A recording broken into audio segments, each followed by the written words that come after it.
महाराज जी, नारद जी के निकुंज में चार रूप कौन से हैं और क्यों हैं? अच्छा, बिल्कुल ठीक।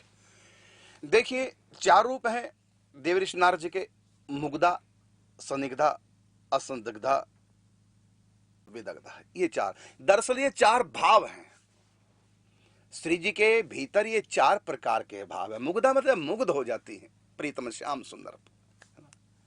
तो ये चार प्रकार के भाव हैं, और ये चारों प्रकार के भाव से देव ऋषि नारद जी श्री जी के भीतर, ठाकुर जी के भीतर निवास करते हैं।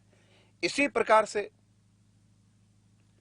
सनकादिक ऋषि, हरणी, हारणी, हिरणा, हरिता, ये चार सखी के रूप में। तो जितनी भी सखियां हैं निकुंज की सब सखियां बाहर भी हैं और वो श्री जी के भीतर भी लीन हो जाती हैं। तो देव ऋषि नारद जी राधा रानी के चार भावों के रूप में, ठाकुर जी के चार भावों के रूप में भीतर निवास करते हैं। और इसी प्रकार सनकादिक ऋषि, तो इनका भीतर निवास क्यों? तो इसका उत्तर मैं दे रहा हूं। राधा रानी के भीतर ठाकुर जी के प्रति अनेक प्रकार के भाव है, एक थोड़ी, अनेक प्रकार के भाव है। ऐसी ठाकुर जी के भीतर भी श्री जी के प्रति, सखियों के प्रति अनेक प्रकार के भाव हैं।